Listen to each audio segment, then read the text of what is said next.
Hello, कैसे हो बच्चों आप लोग। उम्मीद करता हूँ आप लोग अच्छे होंगे।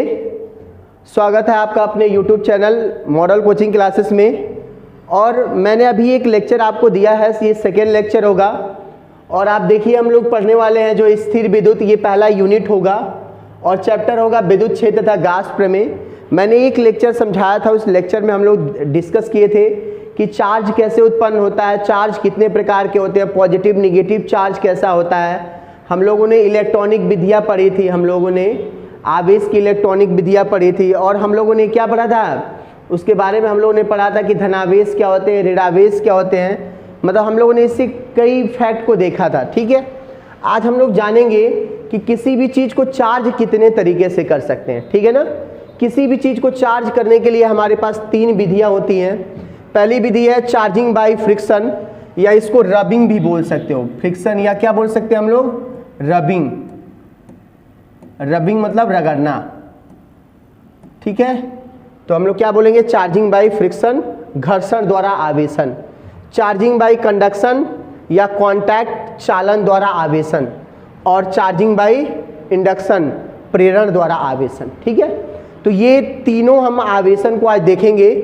इसको करने के लिए कुचालक को इससे चार्ज करते हैं। कौन से चीज़ों को चार्ज किया जाता है, घर्षण के द्वारा, कुचालक के द्वारा। और इन दोनों को जो चार्ज किया जाता है तो चालक को ऐसे चार्ज किया जाता है। ये जो दोनों विधियां हैं ये किससे चार्ज होती हैं, चालक को चार्ज किया जाता है।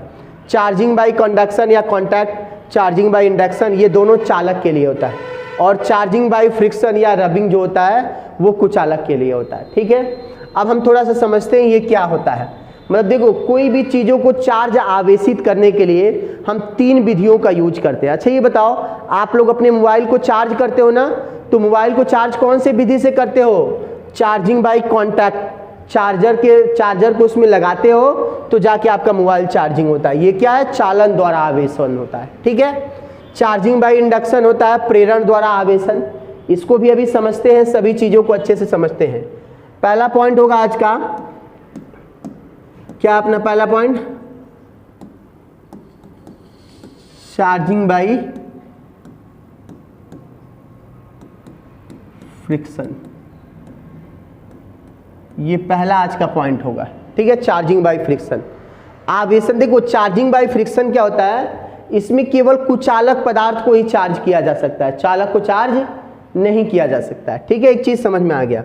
जैसे बेटा मैंने आपको समझाने के लिए कोई पदार्थ ले लिया, क्या किया, ये कोई पदार्थ ले लिया और इससे क्या कर रहा हूँ, दूसरा एक कोई और पदार्थ ले रहा हूँ। ठीक है, ये दूसरा पदार्थ कर रहा हूँ। ठीक है, दोनों के बीच हम लोग क्या करवा रहे हैं, घर्षण करवा रहे हैं। क्या होगा, दोनों में घर्षण होगा। और जैसे ही दोनों में घर्षण होगा बेटा, यहां पे जो होगा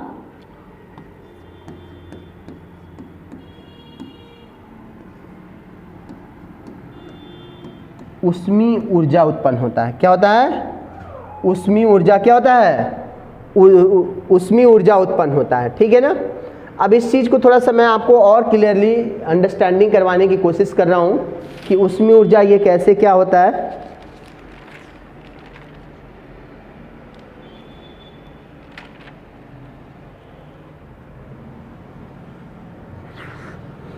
देखिएगा, मैंने क्या अभी बताया बेटा आपको कि जब दो हम लोग क्या करते हैं, कुचालक पदार्थों को लेते हैं और लेने के बाद क्या करते हैं, जब दो कुचालक पदार्थों को लेते हैं और लेने के बाद उनको रगड़ते हैं, आपस में रब कराते हैं, तो यहाँ ऊष्मीय ऊर्जा उत्पन्न होता है।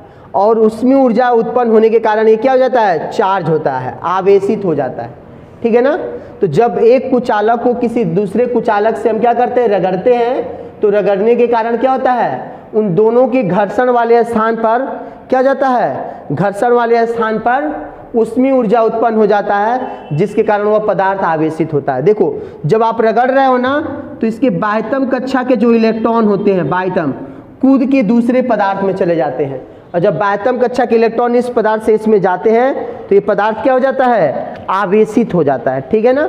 तो आप समझ गए होंगे कि आपसे पूछेगा कि वो चार्जिंग बाय फ्रिक्शन क्या होता है, तो जब दो कुचालक को आपस में रगड़ते हैं तो उनमें उसमें ऊर्जा उत्पन्न होता है, जिसके कारण एक पदार्थ से इलेक्ट्रॉन निकलकर दूसरे पदार्थ में चले जाते हैं, जिसके कारण वह पदार्थ, एक पदार्थ आवेशित हो जाता है, एक पदार्थ, मान लो जिस पदार्थ से भी इलेक्ट्रॉन निकला है, मान लो ये जो पदार्थ है इससे निकला है, तो ये पदार्थ से यदि 2 इलेक्ट्रॉन निकला है तो इसमें 2 धनावेश आ जाएगा, और मान लो इस पदार्थ में गया है तो इस पर क्या हो जाएगा, 2 ऋणावेश आ जाएगा। ठीक है ना, ये दोनों को हमने आपको समझा दिया। अब आते हैं नेक्स्ट पॉइंट को देखते हैं। इसको नेक्स्ट पॉइंट हम लोग क्या देखने वाले हैं, charging by contact. Charging by contact, इसको इंग्लिश में क्या बोलेंगे, या कंडक्शन बोल सकते हो, चार्जिंग बाय कंडक्शन। ठीक है, तो अब इसको समझते हैं चार्जिंग बाय कंडक्शन क्या होता है। देखो, जब किसी आवेशित चालक के पास में, ये कौन सा चालक है, चार्ज है, एकदम आवेशित चालक है, ठीक है ना, ये आवेशित चालक है, आवेशित चालक, ठीक है ना। इसके जैसे ही इसके पास, इसके कांटेक्ट में, जैसे इसके कांटेक्ट में दूसरा कोई क्या लाओगे, अनावेशित चालक को लाओगे, ये अनावेशित है, मतलब ये चार्ज नहीं है। जैसे ही आवेशित चालक के संपर्क में दूसरा अनावेशित चालक को लाओगे तो इसमें भी क्या हो जाएगा, सेम वही चार्ज उत्पन्न हो जाएगा। ठीक है ना, सेम वही चार्ज उत्पन्न हो जाएगा। अब यदि दोनों को अलग कर दोगे तो ए पे तो देख रहे हो ऑलरेडी प्लस आवेश है ना। अब ये जब इसको अलग करोगे आप बेटा, तो बी पे भी क्या हो जाएगा, वही प्लस आवेश क्या हो गया, उत्पन्न हो गया। ठीक है ना, तो आप समझ गए कि क्या चालन द्वारा आवेशन क्या होता है। जब किसी आवेशित चालक के संपर्क में अनावेशित चालक को लाते हैं तो अनावेशित चालक में भी उसी प्रकार का आवेश, वही आवेश क्या हो जाता है, उत्पन्न हो जाता है, आ जाता है। ठीक है ना, और इस क्रिया को क्या बोलते हैं, चार्जिंग बाय कॉन्टैक्ट। अच्छा, एक काम करो, आप लोग को बहुत अच्छे से याद है, आप लोग अपने गांव में जब लुग्गी फंसाते हो, लाइट की चोरी करते हो, लाइट के जो लोग चोरी करते हैं तो क्या करते हैं, एक वायर, ऐसा सीधा वायर जाता है ना, एक ये मेन वायर होता है, तो यहाँ से लुग्गी फंसा के अपने घर में ले जाते हैं और अपने घरों में लाइट का यूज करते हैं। तो ये कौन सा मेथड है, जल्दी बताओ आप। चार्जिंग बाय क्या हो गया, कॉन्टैक्ट। भाई जिस तरह के वायर, देखो जब वायर, बिजली का जो करंट वायर होता है उसमें पॉजिटिव और निगेटिव होता है, तो यदि पॉजिटिव में तार फंसाते हो तो आपके पास करंट पॉजिटिव ही जाता है, निगेटिव में फंसाते हो तो तार क्या होता है, निगेटिव में ही जाता है। ठीक है ना, तो ये यदि मेथड कोई आपसे पूछेगा तो ये कौन सा है, यदि ये कौन सा है बताओ बेटा, तो ये जो मेथड है अपना चार्जिंग बाय क्या है, जल्दी बताओ, चार्जिंग बाय कॉन्टैक्ट है। कॉन्टैक्ट में आने के कारण ये चार्ज हो गया। अब आते हैं इसको थोड़ा और समझते हैं अच्छे से। अब तीसरा पॉइंट समझते हैं, charging by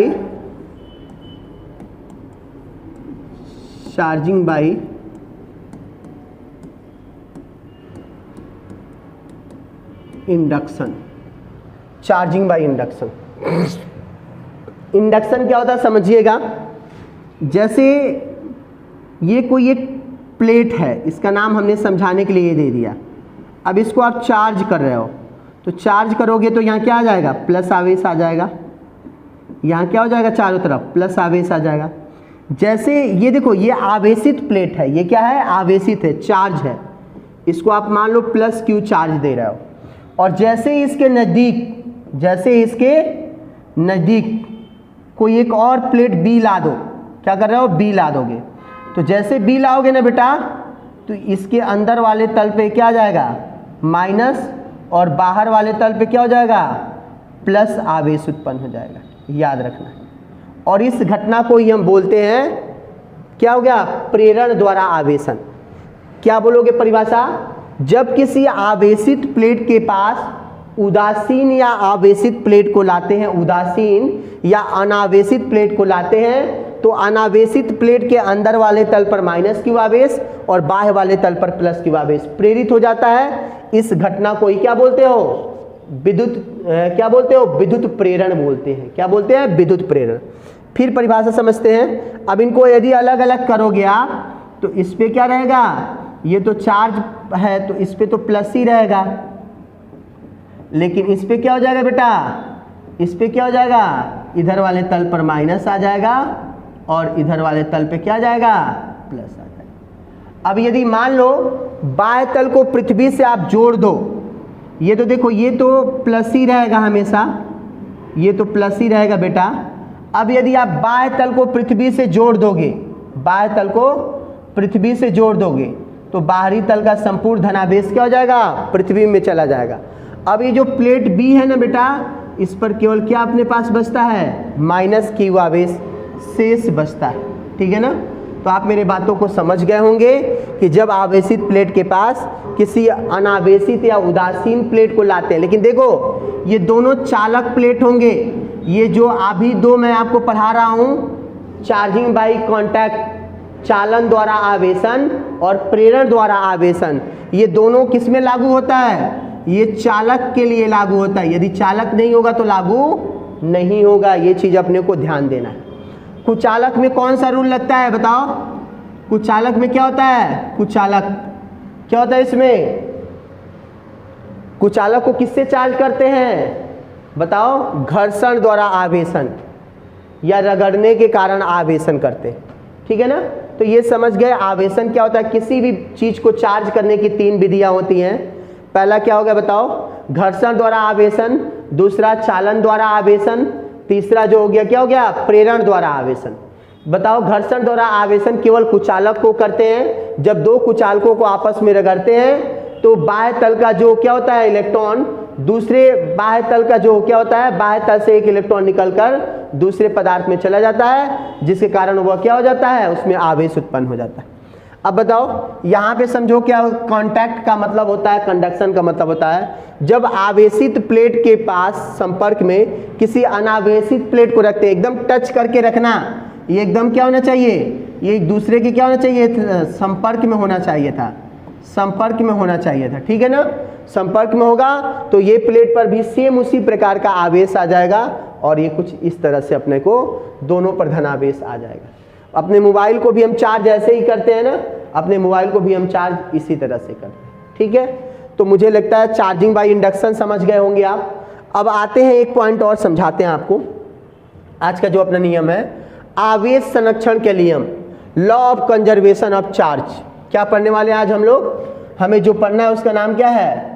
law of conservation of charge. आज हमें जो पढ़ाई करनी है।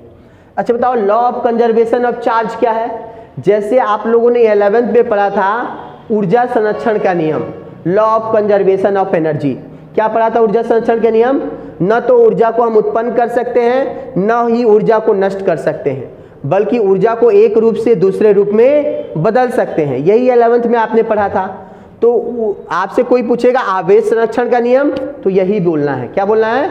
न तो हम आवेश को उत्पन्न कर सकते हैं और न आवेश को नष्ट कर सकते हैं, बल्कि उसे एक रूप से दूसरे रूप में बदला जा सकता है या बदल सकते हैं। दूसरा क्या अपने पास इसका डिफिनीशन है? अच्छा एक चीज बताओ, ध्यान देना। जब आपने क्या किया, आपने कांच के छड़ को रेशम के कपड़े से रगा, तो बताओ कांच के छड़ पर, मान लो ग्लास पर जितना धनावेश आएगा रेशम के कपड़े पर भी उतना ही क्या हो जाएगा? रेशम के कपड़े पर उतना क्या हो जाएगा? ऋण आवेश आ जाएगा। अब दोनों को जोड़ोगे, यदि कांच के छड़ में +5 धनावेश होगा तो रेशम के कपड़े में जानते होगे क्या? -5 होगा। अब जोड़ोगे तो क्या था? ये 0 मिल गया। मतलब किसी पृथकृत निकाय में धनावेश और ऋणावेश का बीजगणितीय योग 0 होता है। किसी पृथकृत निकाय में धनावेश और ऋणावेश का बीजगणितीय योग 0 होता है। या और क्या बोल सकते हो? किसी पृथकृत निकाय का कुल आवेश संरक्षित रहता है, कुल आवेश नियत होता है। किसी पृथकृत निकाय का कुल आवेश संरक्षित होता है, कुल आवेश नियत होता है। ठीक है ना? मतलब हमको जोड़ने पे क्या हो जाएगा? 0 मिल जाएगा। देखो पहले जब कांच और क्या किया था, रेशम का कपड़ा, दोनों को हमने रगड़ा नहीं था तो उनमें कोई भी चार्ज नहीं था, मतलब जीरो चार्ज था। लेकिन जैसे रगड़ा तो जितना धनावेश कांच के छड़ में आएगा उतना ही ऋणावेश रेशम के कपड़े में आएगा। अब दोनों का बीजगणितीय योग, मतलब दोनों को जोड़ोगे तो +5 और -5 जोड़ोगे क्या आ जाएगा, 0 आ जाएगा। ठीक है ना। तो मतलब कहने का मतलब है इसके आवेश में कोई परिवर्तन नहीं हो रहा। ठीक है, बहुत अच्छे से मेरी बात को समझ गए। अब समझो आवेश का क्वांटीकरण क्या होता है। क्वांटिजेशन ऑफ चार्ज बहुत इंपॉर्टेंट है, क्वांटिजेशन ऑफ चार्ज। अब देखो जैसे बेटा मैं बार बार आज डिस्कस कर रहा हूं, पहले लेक्चर में डिस्कस किया, आज भी डिस्कस कर रहा हूं कि जब एक पदार्थ को रगड़ते हैं दूसरे पदार्थ से तो किसी एक पदार्थ में आवेश उत्पन्न हो जाता है, मतलब उस पदार्थ में आकर्षित करने का गुण आ गया। तो अच्छा बताओ, जैसे मैंने ये मार्कर को इस बोर्ड से किया तो बताओ आवेशित हो गया। ठीक है ना। तो आवेशित हो गया मतलब क्या, तो कितना आवेश है इस बोर्ड में। ठीक है ना। जैसे मैंने गुब्बारे को क्या किया, गुब्बारे को अपने बाल से रगड़ा और रगड़ने के बाद कागज के छोटे छोटे टुकड़ों के पास ले गया, तो गुब्बारे पे कितना आवेश आ गया ये जानना है हमें। तो इस जानने के लिए हमें एक मेथड का यूज करना पड़ता है, आवेश का क्वांटीकरण। क्या यूज करना पड़ता है, आवेश का क्वांटीकरण। इसको कैसे बताओगे, प्रत्येक आवेशित पदार्थ में आवेश की मात्रा 1 इलेक्ट्रॉन पर उपस्थित आवेश की मात्रा के पूर्ण गुणज के रूप में होता है। कैसे परिभाषा दोगे, ये बोर्ड में बहुत इंपॉर्टेंट क्वेश्चन है, 2 नंबर में बार बार पूछता है। प्रत्येक आवेशित पदार्थ में आवेश की मात्रा 1 इलेक्ट्रॉन पर उपस्थित आवेश की मात्रा के पूर्ण गुणज के रूप में होता है। बता दोगे ना, प्रत्येक आवेशित पदार्थ में आवेश की मात्रा 1 इलेक्ट्रॉन पर उपस्थित आवेश की मात्रा के पूर्ण गुणज के रूप में होता है। बेटा जो भी मैं पढ़ा रहा हूं ना उसको आप कॉपी पेन लीजिए और नोट करिए। अपना नोट्स जब बनाओगे तभी आपको अच्छे से समझ में आएगा। और यकीन मानो आप मेरे साथ जुड़ो, मैं आपसे गारंटी बोलता हूं कि लोग बोलते हैं ना कि फिजिक्स बहुत कठिन है, तो मैं तो मानता हूं यार फिजिक्स कठिन नहीं होता है, फिजिक्स के टीचर कठिन होते हैं जो कि सही से एक्सप्लेन नहीं करते हैं, जिनके कारण बच्चों को प्रॉब्लम होता है। फिजिक्स से बच्चे डरते हैं, लेकिन फिजिक्स बहुत इजी सब्जेक्ट है, कंसेप्टेड सब्जेक्ट है और प्रैक्टिकल सब्जेक्ट है। ठीक है ना। तो हम आवेश का क्वांटीकरण समझ रहे हैं। ठीक है ना। अच्छा बताओ, परिभाषा याद हो गया होगा, नहीं याद हुआ तो समझिए। मान लो कोई एक पदार्थ है, उसमें आवेश की मात्रा Q है, तो 1 इलेक्ट्रॉन पर उपस्थित आवेश की मात्रा के पूर्ण गुणज के रूप में होता है, तो Ne होता है। ठीक है ना। क्या होता है, Q = Ne होता है। ये फॉर्मूला आपने को याद रखना है। चाहो स्मॉल q कैपिटल Q किसी से डिनोट कर दो। अच्छा ये बताओ, जहां क्या हो जाएगा बताओ, N = क्या हो गया, इलेक्ट्रॉनों की संख्या हो गया। क्या हो गया, इलेक्ट्रॉनों की संख्या। ठीक है। और याद रखना N = क्या होता है, 1 हो सकता है, 2 हो सकता है, 3 हो सकता है, 4 हो सकता है। ये पूर्ण गुणज होता है। पूर्ण गुणज का मतलब ये कोई पूर्ण संख्या आएगा। पूर्ण संख्या मतलब 1 2 3 4 10 आएगा। ये कभी भी आपको बता दे 2/3 नहीं आएगा, कभी भी 0.3 नहीं आएगा। समझ में आ रहा है, ये कभी भी -5 नहीं आएगा। ठीक है, मतलब ये सब नंबर नहीं आएंगे। पूर्ण गुणज का मतलब धनात्मक पूर्ण गुणज होगा, मतलब कोई भी संख्या होगी एकदम पूर्ण होगी। ठीक है, परफेक्ट नंबर आएगा, पूर्ण संख्या आएगा। और E बराबर क्या हो जाएगा बताओ, इलेक्ट्रॉन का आवेश ना, क्या बोलोगे, इलेक्ट्रॉन का आवेश। ठीक है, इलेक्ट्रॉन का आवेश। और बताओ इलेक्ट्रॉन का आवेश कितना होता है, 1.6 × 10⁻19 कूलम। याद रखना कितना होता है, 1.6 × 10⁻19 कूलम। यदि आपसे कोई पूछ दे इलेक्ट्रॉन का द्रव्यमान कितना होता है, तो याद रखना कितना होता है, 9.1 × 10⁻, कितना होता है, माइनस बताओ 31 kg।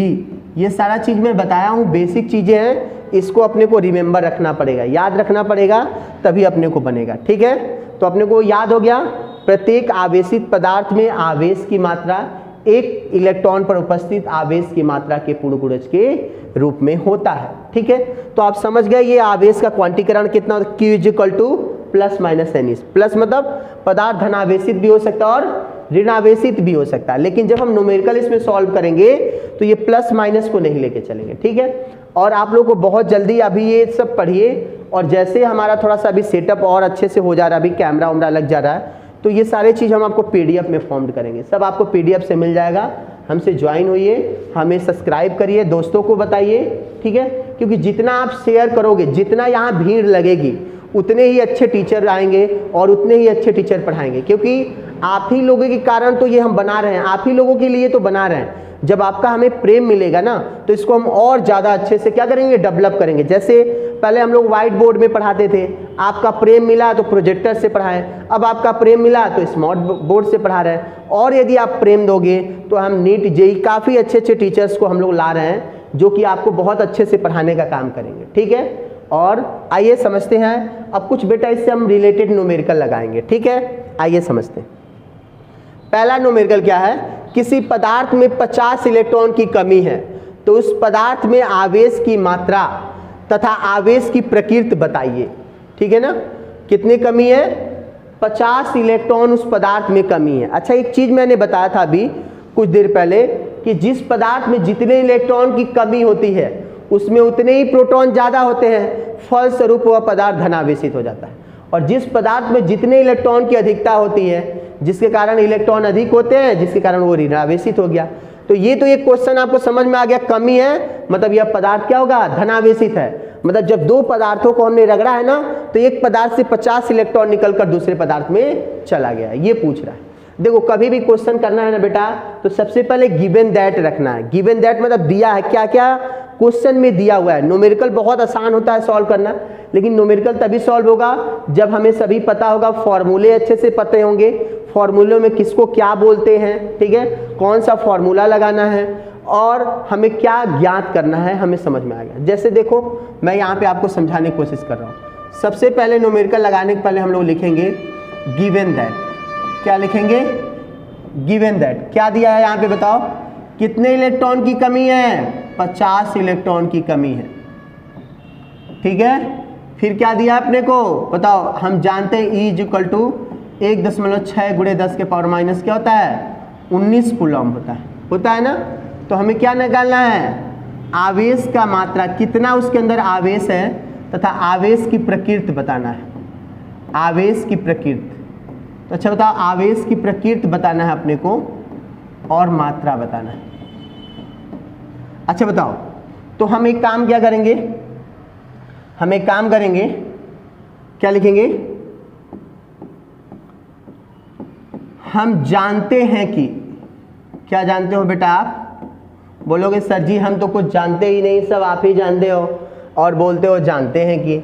हाँ बेटा, आप जानते हो, जानने की कोशिश करो। Q = Ne जानते हो, जानते हो। तो यहाँ पे अपने पास कितने इलेक्ट्रॉन है, 50 इलेक्ट्रॉन है, हो गया। और एक इलेक्ट्रॉन पे आवेश 1.6 × 10 के पावर माइनस 19 कूलम होता है, ठीक है। अब देखो, ये 50 में जब 1.6 का इंटू करवा दोगे तो ये 80 आ जाएगा, 80 × 10 के पावर क्या हो जाएगा, -19 कूलम, ठीक है। 50 में हमको क्या करना है, 1.6 का गुणा करवाओगे तो 80 आएगा। और 80 को आप क्या लिखोगे बताओ, 8 × 10 लिख सकते हो, × 10 के पावर माइनस क्या हो जाएगा, 19। आधार समान है तो घाते जुड़ेंगी, तो ये क्या हो जाएगा जल्दी बताओ, आवेश Q बराबर क्या हो जाएगा, 8 × 10 के पावर माइनस 19 और +1 हो जाएगा। तो ये कितना हो जाएगा, Q बराबर, पदार्थ के अंदर कितना आवेश है जल्दी बताइए, 8 × 10 के पावर माइनस 18 कूलम का आवेश है। उस पदार्थ में कितना आवेश है, 8 × 10 के पावर माइनस 18 कूलम का। चूंकि पदार्थ, देखो आवेश आपने बता दिया, क्यों पूछा, तो अब बोला है प्रकृति बताइए, तो यहाँ पे क्या लिखेंगे, चूंकि पदार्थ में क्या है, 50 इलेक्ट्रॉनों की कमी है, अतः यह पदार्थ धनावेशित होगा। इसकी प्रकृति क्या होगी, धनावेशित पदार्थ होगा, ठीक है। तो ये न्यूमेरिकल में कोई दिक्कत नहीं है, बहुत इजी है। यदि अधिकता होता तो यह पदार्थ की प्रकृति ऋणावेशित होता, कमी है मतलब पदार्थ क्या है, निकल रहा है, मतलब वो धनावेशित होगा, ठीक है। आप समझ गए होंगे। कहीं भी डाउट हो तो बताइएगा अपने से, और ये इंटू करवाया है मैंने, आप इंटू अपने से करवा लीजिएगा, ठीक है, इसमें कोई दिक्कत नहीं है। आइए नेक्स्ट पॉइंट देखते हैं। एक कूलम आवेश में इलेक्ट्रॉनों की संख्या कितनी होगी, ये बार बार ऑब्जेक्टिव आता है और हमसे पूछा जाता है। एक कूलम आवेश में सबसे पहले काम करना है अपने को, आपको पता होगा गिवन दैट, इसका मतलब है दिया है, Q का वैल्यू क्या दिया है, 1 कूलम दिया है। और बताओ इलेक्ट्रॉन कितना होता है, आप जानते हो 1.6 × 10 के पावर -19 कूलम्ब आप जानते, ये आप जानते हो। अब एक बात बताओ बेटा, अब हम लोग क्या लिखेंगे इसके बाद? हम जानते हैं कि, क्या जानते हैं भाई? हम जानते हैं कि। अच्छा एक चीज़ और बता दो, मैं नहीं लिखा, हमको क्या निकालना है? हमको नंबर ऑफ इलेक्ट्रॉन निकालना है कि कितने इलेक्ट्रॉन होते हैं एक कूलम्ब आवेश के अंदर। ठीक है, तो बताओ हम लोग क्या करेंगे अब, आप खुद बताओ। हम जानते हैं कि, बताओ Q बराबर क्या होता है? N ही होता है, तो हमें N की वैल्यू निकालना है। तो N इंटू में E, इंटू में तो अपॉन में आ जाएगा, तो Q अपॉन क्या हो जाएगा? E हो जाएगा। ठीक है, तो N बराबर क्या हो जाएगा? Q के जगह पे क्या लिखो? 1 कूलम्ब दिया है, और ये कितना होता है? 1.6 × 10 के पावर क्या होता है? -19 कूलम्ब होता है। अब ये क्या हो जाएगा बताओ? ये ऊपर जाएगा तो क्या हो जाएगा? ये 1.6 हो जाएगा, और 10 के पावर क्या हो जाएगा? 19 हो जाएगा, और ये क्या हो जाएगा? 10 × 10 के पावर क्या हो जाएगा? 18 हो जाएगा, और ये 1.6 हो जाएगा। जब 10 में 1.6 का आप भाग दिलाओगे, 10 में क्या कर रहे हो? 1.6 का भाग दिलाओगे, या इसको चाहो तो क्या लिख दोगे? सॉरी, N इक्वल टू क्या हो जाएगा? 100 हो जाएगा। कितना हो जाएगा? 100। ये दशमलव हटेगा तो एक जीरो यहाँ बढ़ जाएगा, और बटे क्या हो जाएगा? 16 गुणे क्या हो जाएगा? 10 के पावर क्या हो जाएगा? 18 हो जाएगा। ठीक है, तो इसमें भाग दोगे तो कितने इलेक्ट्रॉन आएंगे? 6.25 इंटू 10⁻18 इलेक्ट्रॉन्स आएंगे। एक कूलम्ब आवेश में कितने इलेक्ट्रॉन होते हैं? 6.25 × 10 के पावर 18 इलेक्ट्रॉन होते हैं। यदि कोई आपसे 10 कूलम्ब पूछेगा, 20 कूलम्ब पूछेगा, 5 कूलम्ब पूछेगा, तो यहाँ पे जो भी पूछेगा यहाँ पे Q की जगह पे रख देना, और बहुत आसानी से ये न्यूमेरिकल को क्या कर लिया आपने? सॉल्व कर लिया। आते हैं एक क्वेश्चन और देख लेते हैं। एक क्वेश्चन को हम लोग और देखते हैं कि कैसे क्या करना है। थोड़ा सा एक क्वेश्चन और हम लोग क्लियरिटी के लिए देखते हैं।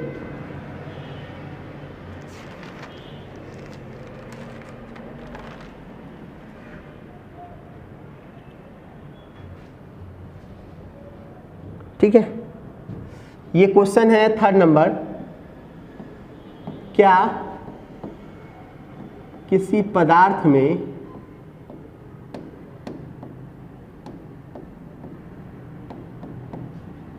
दो दशमलव 2 × 10 के पावर -19 कूलम्ब का आवेश हो सकता है? आवेश हो सकता है। ठीक है, मतलब पूछ रहा है क्या किसी पदार्थ में 2.2 × 10 के पावर -19 कूलम्ब का आवेश हो सकता है कि नहीं है। मैंने एक चीज़ बताया कि इसको हमें चेक करने के लिए हमें सबसे पहले क्या देखना पड़ेगा कि देखो, कोई पदार्थ में इलेक्ट्रॉन तभी हो सकते हैं जब उसका पूर्ण गुणज के रूप में होगा। जैसे एक चीज़ को समझा दे पहले, गिवन दैट, क्या दिया है इस क्वेश्चन में? गिवन दैट दिया है Q बराबर क्या दिया है? 2.2 × 10 के पावर क्या दिया है? -19 कूलम्ब दिया है, और E का चार्ज आप जानते हो 1.6 गुणे क्या होता है? 10 के पावर -19 कूलम्ब होता है। आपको N निकालना है कि क्या है किसी पदार्थ में इतने आवेश हो सकता है कि नहीं। तो आप यहाँ पे क्या लिखोगे बताओ? हम जानते हैं कि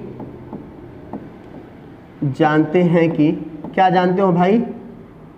Q इक्वल टू क्या होता है? N ही होता है। तो N इक्वल टू क्या होता है? Q अपॉन E होता है। तो N इक्वल टू क्या हो जाएगा? Q के जगह पे क्या लिखोगे जल्दी बताओ?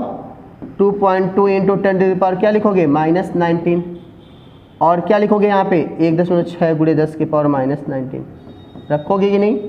ये बराबर है तो पावर कैंसिल हो जाएगा, तो N इक्वल टू क्या मिलेगा? N इक्वल टू मिलेगा ये 2.2 और बटे क्या हो जाएगा? 1.6 मिलेगा। दोनों का पॉइंट सेम है, हट गया, तो 22/16 हो गया। 16 में 22 का भाग दोगे 1.37। अच्छा बताओ, मैंने बताया था इलेक्ट्रॉनों की संख्या क्या होना चाहिए? इलेक्ट्रॉनों की संख्या पूर्ण गुणज के रूप में होना चाहिए, मतलब पॉइंट में अपॉन में नहीं आना चाहिए। ये तो अपॉन में लिखा हुआ है ना, 137/100, इसको क्या लिखेंगे? 137/100 लिख सकते हैं। ठीक है, मतलब ये क्या है? ये पूर्ण गुणज नहीं है, यहाँ इलेक्ट्रॉनों की संख्या पूर्ण गुणज के रूप में नहीं है, अतः किसी पदार्थ में 2.2 × 10⁻⁻19 कूलाम का आवेश नहीं हो सकता है। किसी पदार्थ के अंदर इतना आवेश पॉसिबल नहीं है, क्योंकि ये इलेक्ट्रॉन का जो संख्या ये पूर्ण गुणज के रूप में नहीं आ रहा है। ठीक है ना। तो मैंने आपको जो आज पढ़ाया है उस पर एक बार हम लोग पीछे चलते हैं और चीज़ों को आपको क्लियर कर देते हैं।